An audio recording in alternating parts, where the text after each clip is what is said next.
Hi, do you know that to survive in the US and any part of the world depends on how well you're willing to adjust and to compromise your environment, situations around you, and the people around you as well? Well, my name is Amina and I'd like to welcome you onto my channel, Freestyle Conversation. Today's video is on moving to the US. And if you stick around, I'm going to share my story, some culture shocks, challenges, and how to combat those challenges, as well as some recommendations to go along with it. So stay tuned, and I would like to see you right back. Thank you for sticking around, and I would like to start today's video. But before I do, if you haven't subscribed, kindly subscribe to this channel. It's a fun place. It's a place to get all the fun, the information, and the education as well. It's a very interactive place, even though it's being done by moi in the meantime. Well, so do subscribe and like the video if you do, and also share with friends. I would love to have other people share in that knowledge. Sharing is caring, remember that. All right, so today let me start by telling you how I came to the US. So my husband is based here, and so when we got married and I was in Ghana, we looked at the two situations and realized that it was prudent for me to join him here. So I came over, and in coming here, my mentality was to actually come and start a family, as well as find a career path that really matches my abilities and my passion. So that was my mindset, and that was what I knew I was gonna do. So coming to the US is very important for you to know why you move into the US, and that actually defines how you live over here as well. So what were the cultural shocks that I found as I as I got here? One of them, I would say, you know what? Nobody cares about anybody. I mean, you know how people in Ghana will be all up in your business. Even people who don't know you will be all up in your business. Here, nobody cares about you. Now, I mean, not like they don't care, but it was more like there's no regard. And for them, for you to receive some kind of attention or recognition is based on something extraordinary that you have done. It is not based on material facts like the car you're using or the latest iPhone that you're using. Oh my goodness, I remember I even got an iPhone, and I was the only one that was celebrating. I was the only one that was celebrating the iPhone.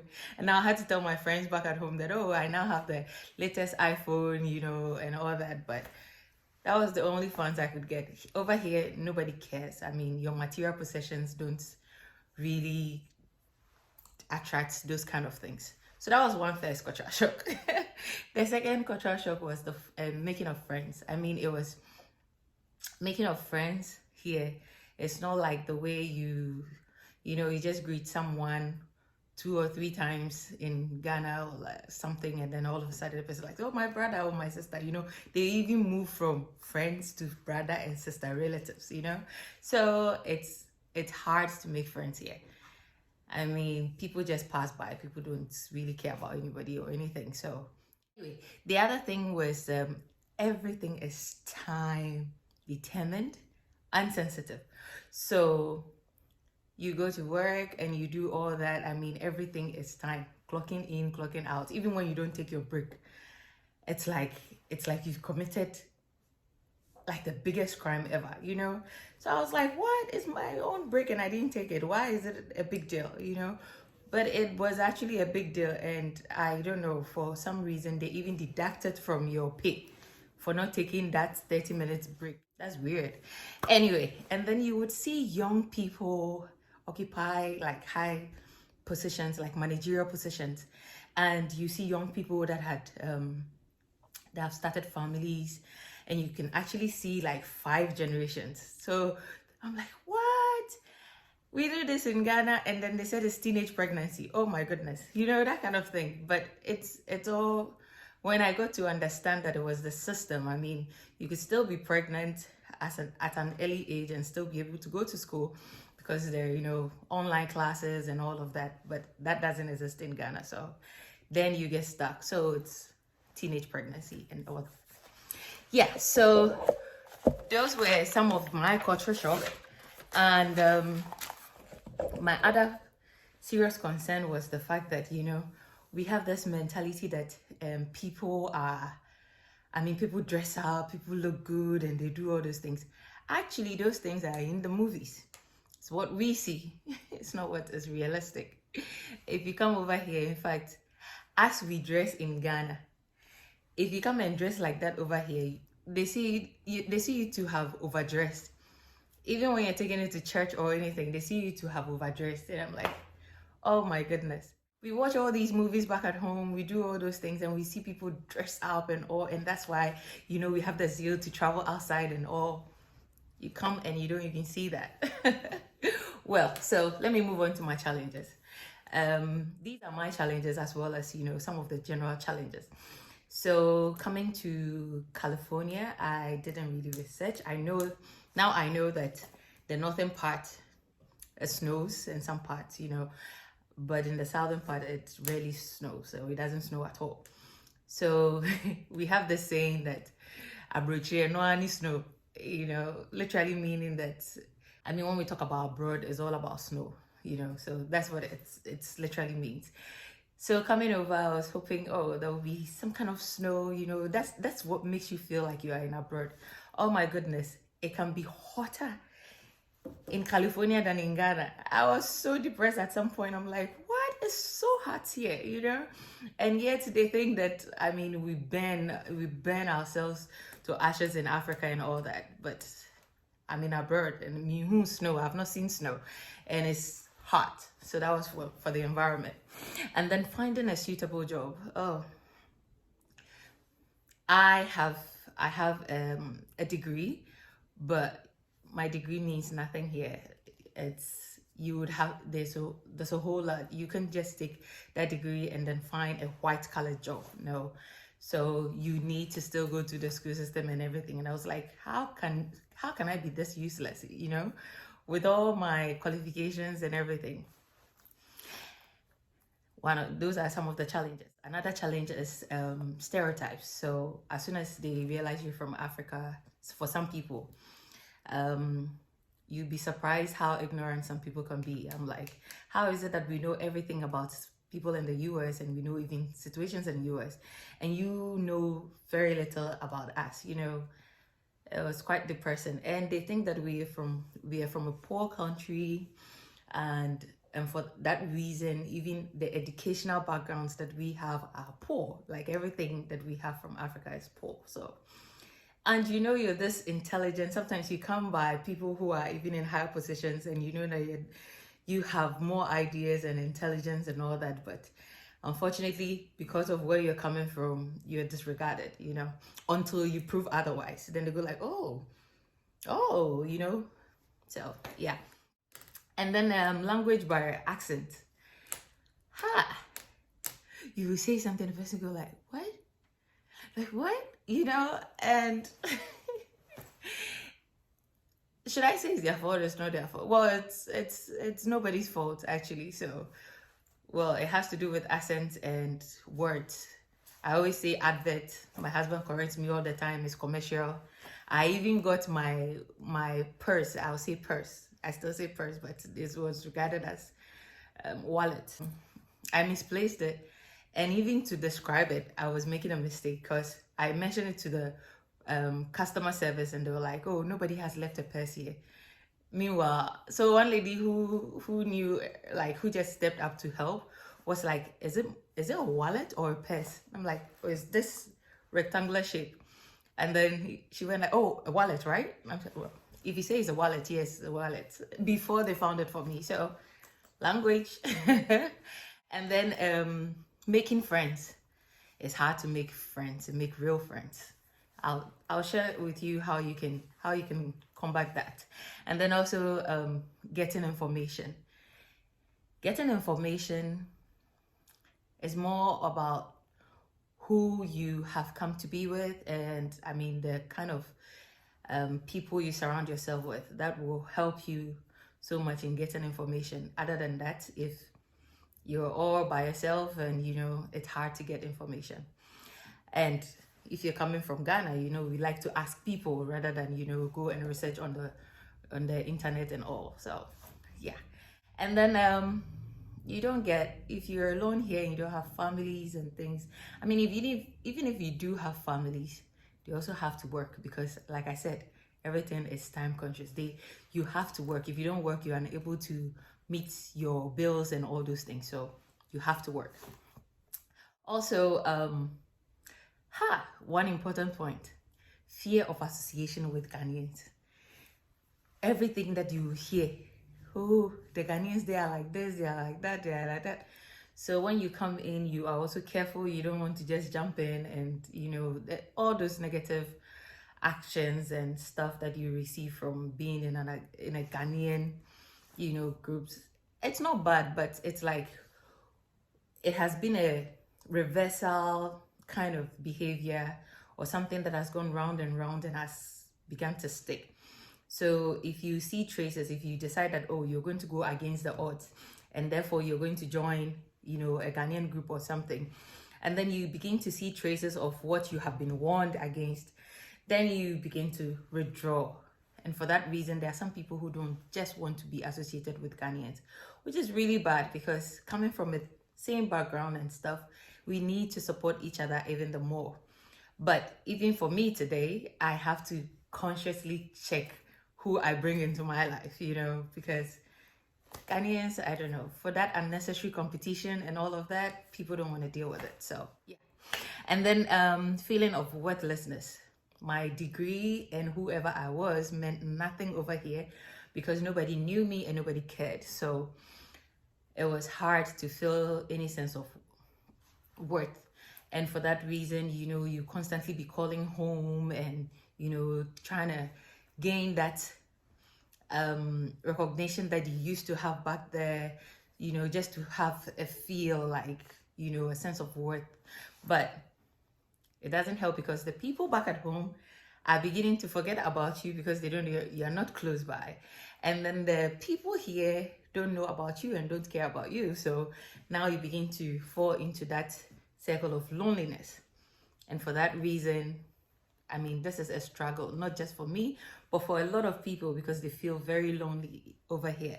And the unfortunate thing is you can't really share with Ghanaians like what your struggles here, because coming over here, it's more like, oh, you have gotten an opportunity. And because you've gotten an opportunity, if you're trying to tell them the hardships here, they think you're trying to discourage them from also wanting such opportunity, or that you don't want to be, you don't want to give out anything. You want to be stingy and you want to be that, but that is not the reason. That is not the circumstance. So people back at home don't understand you. The people here don't care about who you are. Loneliness, crazy. Now, these are some of the challenges I have identified. If you have any of them that you would like to share, I'll say please share in the comment section. And also, if you like this video, go ahead and like it. But most importantly, share your challenges and how you've been able to overcome them, so that we can all share, okay? We can all share and know what we can do best and be best, okay? All right, so how to overcome these challenges. I have a few suggestions. First of all, I would say be yourself and allow gradual assimilation into your new environment. Things don't just switch because you have switched places. It takes a while for you to get adjusted to the environment. And that's where the adjustment and the compromise comes in, okay? So take your time. Just be yourself whilst this is happening. Don't try to speak American English in just 1 week like you're a pro. It takes time. That's just a funny example anyways. Then also, for your purpose here, make sure you have obtained the right documents. Things are already complicated. Don't complicate it the more by not having the right papers to, for your activities and purpose. So please do get those documents. Also, make clear your reason for visiting or moving to the US. That will define what you get yourself engaged in. So if you know you're going to be here for a very long time, or let's say you are relocating for real and not going back, you have to make sure that you get to know the place very well, because this is where you are going to call home now. And for that reason, you want to know more. So it's all about making clear your vision and your mission, why you've decided to move to abroad. Also, I would say get financial literacy. Okay, know about the currency, the new currency you're spending. Understand what goes into buying and selling. The reason why I'm saying that is you can see on a price tag for an item, maybe it's $399, and then you go to you buy the thing, and at checkout you're paying more than the $399 that you saw. It's because for some taxes are added and all that. And for some areas, I heard in Los Angeles that they even add the tips to it, tips that you have to give voluntarily. It's automatically added to your bill. So you have to know these things so that you can always be prepared. Also, I would advise that you open a bank account, but checking and savings. Also try, in line with that, also try to build a very good credit score. You may not need it immediately, but you definitely need it, because I don't want to drag this whole thing. I would have told you a story about well, let me just go ahead and tell you a story that Trevor Noah shared on one of his shows. He was talking about how a guy he wanted to buy a car for, in cash. And then the seller was still insistent. He was more like, what is your credit score, your credit history, your credit? I was like, I'm buying the thing for cash. Why do you still need to know that? So it just goes to tell you how serious people take this whole credit score thing to be. So try and build one, okay? Also, I would say learn about investments. Try savings. You don't get money on savings. Look, they'll be giving you some coins on that savings, no matter how much money you have in there. So try and invest, because that's when you can earn something more on what you save. Okay, so yeah, so save to invest. All right.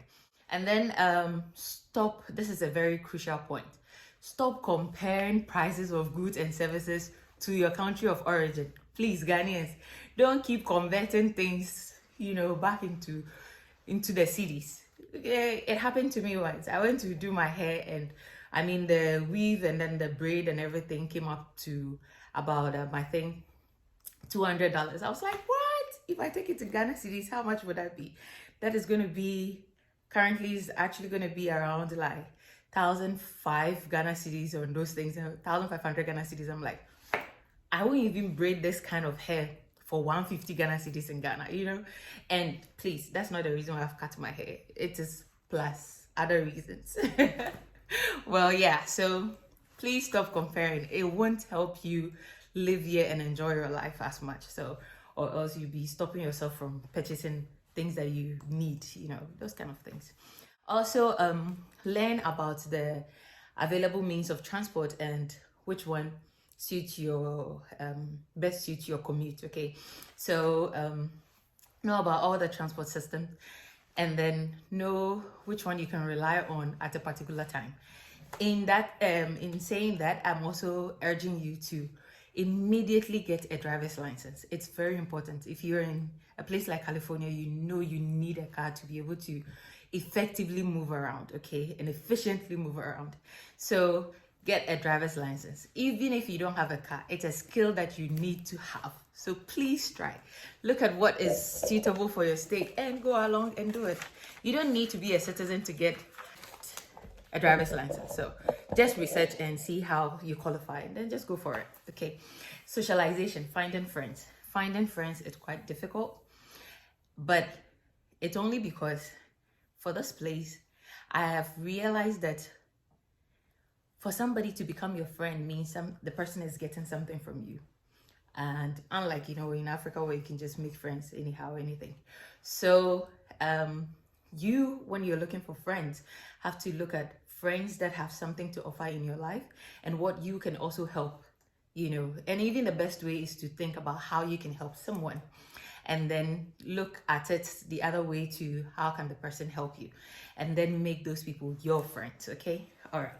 And then join multicultural groups. I mean, join different groups. Don't move, example, don't move from Ghana and come and be a Ghanaian. I mean, you can be Ghanaian from roots, but I mean, get to know more people, get to know different cultures and stuff, get the opportunity to mingle with people, and then have America is a world in a world, because we have all the race, in here. And so take the opportunity and follow, have friends from all parts of the country.